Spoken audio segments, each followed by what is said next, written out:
While your neighbors are eating crackers in the dark, you could be enjoying a cold drink and a fresh steak, even after days without power. Think keeping food cold during a blackout means running your fridge off your car battery for a few hours a day? That's exactly what most people believe, and it's costing them their food, their comfort, and potentially even their health. Most emergency food advice completely ignores a game-changing solution that could keep your refrigeration running not just for hours, but for days, weeks, or even months during a power outage. And here's the best part. This isn't just for disasters. The system I'm about to show you will improve your daily life right now, today, even when the grid is working perfectly. We're talking about a surprisingly affordable setup, around $1,000 or less, that you can build piece by piece as your budget allows. Welcome to Food Decider, where we help you make smarter decisions about storing, preserving, and preparing food for any situation. If you want to level up your food preparedness game, hit that like button and subscribe so you never miss our practical tips. Let's talk about why the traditional advice for emergency refrigeration is setting you up for failure. You've probably heard this one before. Just run your refrigerator for a couple hours each day using an inverter connected to your car. Sounds simple enough, right? Wrong. This method is riddled with problems that could leave you in a worse situation than when you started.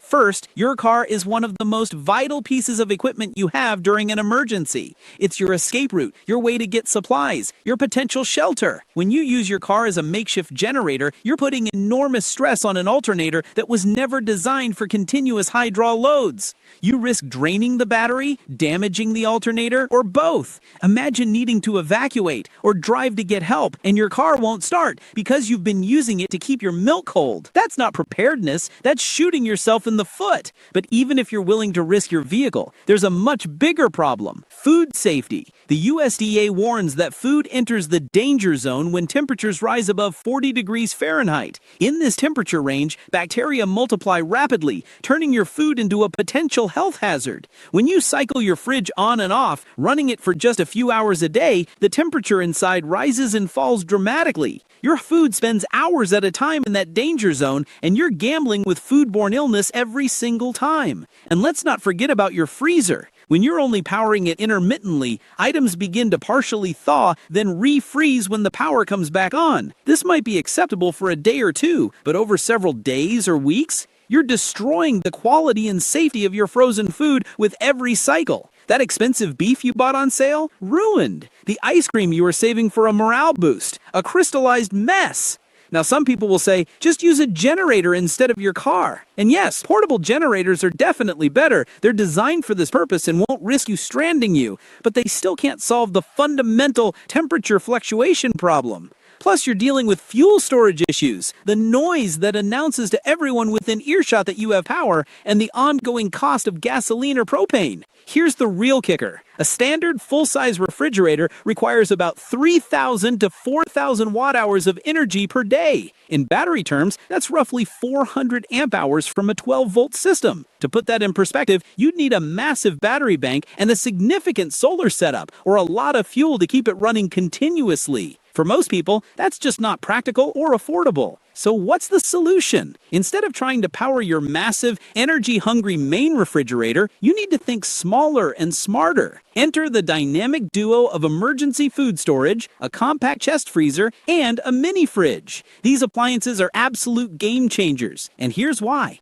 A 5 cubic foot chest freezer typically uses only about 600 watt-hours per day. A small mini fridge, around 2.6 cubic feet, uses approximately 350 watt-hours daily. Do the math with me here. That's a combined total of about 850 watt-hours per day. Compare that to the 3,000 to 4,000 watt-hours your full-size fridge demands, and you're looking at less than 1/3 of the energy consumption. This isn't just a small improvement, it's a complete transformation of what's possible during a power outage. But wait, you might be thinking, how am I supposed to fit all my food into a tiny fridge and a small freezer? And that's exactly the right question to ask. Here's the strategy. You don't need to store everything. When the power goes out, you quickly assess what you have in your main refrigerator and freezer, and you transfer the most valuable, most perishable, or most essential items to your backup units. That expensive meat goes in the chest freezer. Your dairy products, medications, and fresh produce into the mini fridge. The condiments and other items that are less critical, those can wait or be used up first. And here's what makes this approach so brilliant. You're not just buying equipment that sits in storage waiting for a disaster. These appliances earn their keep every single day.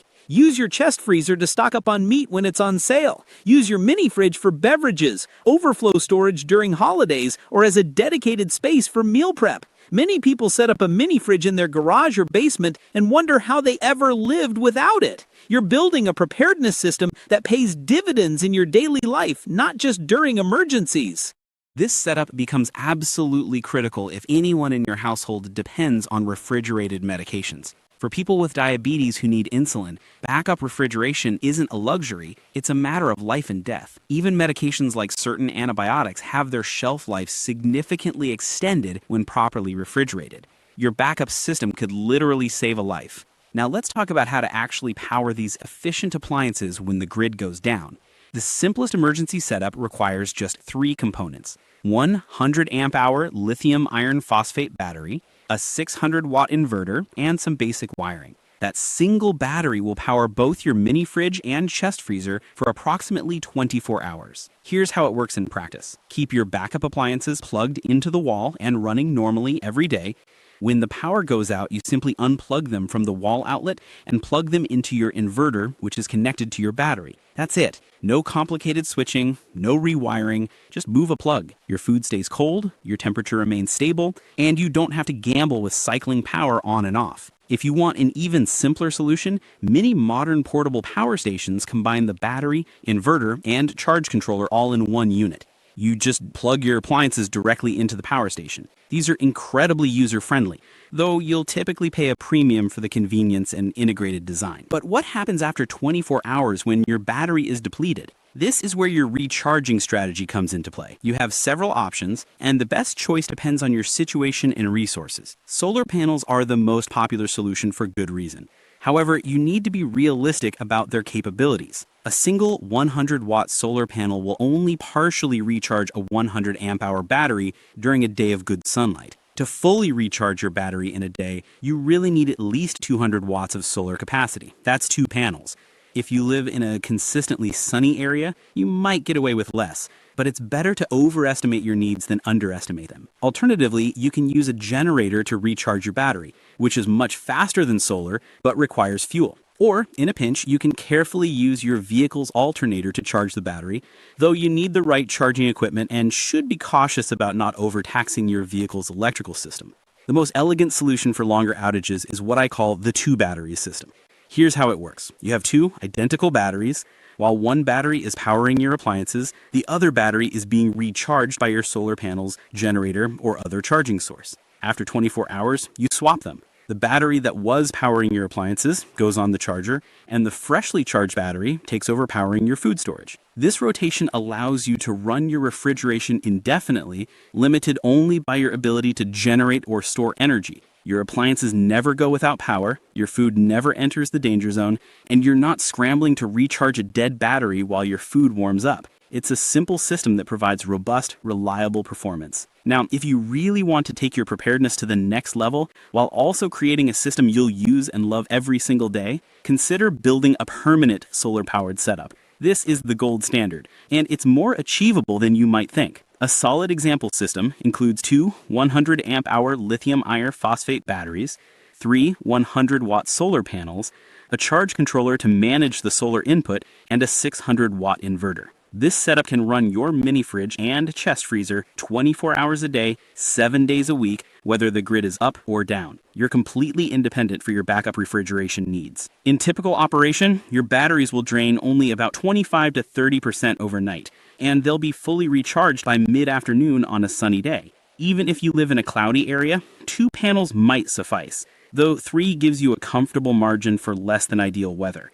During a power outage, you won't even notice the difference. Your food just keeps staying cold, day after day. The total cost for a complete system like this, including the appliances, batteries, inverter, solar panels, and charge controller, typically runs around $1,000.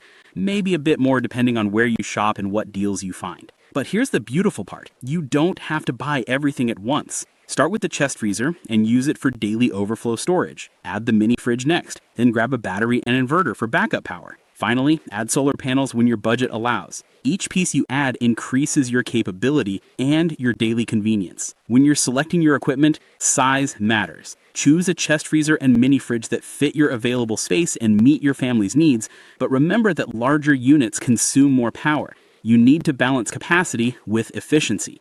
Don't buy a 10 cubic foot freezer if a 5 cubic foot model will do. You're just making your power requirements unnecessarily large. Always check the manufacturer's energy consumption figures, but don't stop there. Buy an inexpensive power meter and test your actual real-world energy usage. Sometimes appliances perform better or worse than their ratings suggest, and you want to know exactly what you're working with. For batteries, lithium iron phosphate, often abbreviated as LiFePO4, is the preferred chemistry. These batteries are safer than other lithium types, they last longer, they can be deeply discharged without damage, and they perform consistently over their lifespan. Yes, they cost more upfront than lead-acid batteries, but the longevity and performance make them absolutely worth it. Your inverter should be rated for at least 600 watts to handle the startup surge when compressors kick on. Pure sine wave inverters are technically ideal because they produce cleaner power, but for basic refrigeration, a modified sine wave inverter will work fine and cost less. I'd recommend pure sine wave if you might want to power other sensitive electronics, but for just a fridge and freezer, don't lose sleep over it. When it comes to solar panels, 2 to 3 100-watt panels provide an excellent balance of cost, portability, and charging speed for this size system. You can mount them permanently on a roof, set them up temporarily during an outage, or even build a simple ground mount. The flexibility is part of what makes this approach so practical. Don't forget the charge controller. This is the brain that manages power flowing from your solar panels to your batteries. It prevents overcharging, optimizes charging efficiency, and protects your investment. Never connect solar panels directly to batteries without a proper charge controller. For safety, make absolutely sure all your connections are properly fused. A short circuit in a battery system can be catastrophic, causing fires or explosions. This isn't an area to cut corners. Use appropriately rated fuses or circuit breakers on both the positive and negative sides of your system. In terms of day-to-day operation, this system is remarkably simple. Your backup appliances run continuously on grid power during normal times. Your solar panels keep your batteries topped off. When the power goes out, you switch your appliances over to battery power and they just keep running. The solar panels continue charging the batteries during the day and the cycle continues. You transfer your most important food from your main fridge and you're set. Use a battery monitor to keep track of your battery's state of charge. This tells you exactly how much capacity you have left and helps you avoid over-discharging your batteries, which can reduce their lifespan. Most modern charge controllers include monitoring capabilities, or you can buy a separate battery monitor for more detailed information. The real-world value of this setup extends far beyond just emergency preparedness. Every single day, you benefit from having extra refrigerated and frozen storage space. You can buy meat in bulk when it's on sale and freeze it. You can stock up on frozen vegetables. You can keep extra beverages cold for parties or gatherings. You can meal prep more efficiently with dedicated space for prepared ingredients. And when disaster does strike, whether it's a major hurricane, an ice storm that knocks out power for a week, a car hitting a transformer down the street, or rolling blackouts during extreme weather, your backup system kicks in seamlessly. Your food stays safe. Your medications stay cold. Your family continues to eat well, not just survive on bland emergency rations. You maintain a sense of normalcy and comfort when everything else feels chaotic. There's also a significant psychological benefit that people often overlook. During a stressful emergency situation, being able to offer your family a cold drink, a decent meal, or even just ice cream can provide an enormous morale boost. You're not adding to the stress by worrying about food waste or safety. You're reducing it by having one less thing to worry about. This system is infinitely adaptable to different situations and needs. If you live in a small urban apartment, maybe you only have room for a mini fridge and a compact portable power station. That's fine. You've still dramatically improved your capability compared to having nothing. If you're on a rural homestead with a large family, you might scale up to multiple freezers and a more robust solar array. The principles remain the same. You're just adjusting the scale. For people living in areas with frequent power outages, and I'm looking at you, California, with your rolling blackouts and fire prevention shutoffs, a system like this isn't just nice to have, it's practically a necessity for maintaining your quality of life. The peace of mind alone is worth the investment. Food safety isn't just about avoiding spoilage, it's about preventing serious illness. Keeping your food consistently below 40 degrees Fahrenheit stops bacteria from multiplying. A continuously powered mini fridge and chest freezer maintain those safe temperatures without the dangerous fluctuations you get from intermittent power solutions. You're not gambling with your family's health every time the power goes out. And let's talk about food quality for a moment. Repeatedly thawing and refreezing food doesn't just make it unsafe, it makes it taste terrible. The texture degrades, ice crystals damage cell structures, and flavors deteriorate. With a stable, always-on backup system, your steaks stay tender, your milk stays fresh, your cheese maintains its texture, and yes, even your ice cream stays creamy instead of turning into an icy brick. The difference in quality is dramatic. Backup refrigeration isn't just about barely surviving on crackers and canned soup during a disaster. It's about maintaining your standard of living, your health, and your comfort when unexpected events disrupt normal life. With a modest investment, one that you can spread out over time as your budget allows, and a bit of planning, you ensure that your family continues to enjoy safe, high-quality food regardless of what happens to the power grid. The benefits genuinely extend far beyond emergencies. You gain daily convenience from the extra storage space. You gain peace of mind knowing you're prepared. You gain the confidence that comes from having thought through a common disaster scenario and actually having a real solution in place, not just vague intentions or inadequate half measures. Whether you start small with just a chest freezer and a simple battery backup, or you go all in and build a complete solar-powered system, every step you take moves you closer to genuine food security and preparedness. You're not dependent on the grid staying up. You're not dependent on stores remaining open. You're not forced into desperate measures that risk your transportation or compromise food safety. Start wherever makes sense for your situation. Maybe that's buying a chest freezer this month and using it for bulk storage. Next month, add a mini fridge. A few months later, pick up a battery and inverter. Eventually, add solar panels. Each component improves your daily life while simultaneously building your emergency resilience. That's the kind of preparedness that actually works. Practical, affordable, and beneficial whether you ever face a disaster or not. So here's my challenge to you. Take one step this week. Research chest freezers in your size and budget range. Price out a basic battery and inverter setup. Look at portable power stations and see what fits your needs. Watch some videos on setting up small solar systems. Join a forum or community where people discuss off-grid power. Just take one action that moves you forward. Drop a comment below and let me know what your backup refrigeration setup looks like, or what you're planning to build. Are you starting from scratch, or do you already have some components? What concerns or questions do you have? Your experience could help someone else who's just getting started, and I'd love to hear what's working for you or what challenges you're facing. If you found this information valuable, smash that like button. It really helps other people discover this content. Subscribe to Food Decider and hit the notification bell so you never miss our practical tips on food storage, preservation, and preparedness. We're here to help you make smarter decisions about food, one video at a time. Stay prepared, stay comfortable, and remember, a little planning today means a lot more comfort tomorrow. We'll see you in the next video.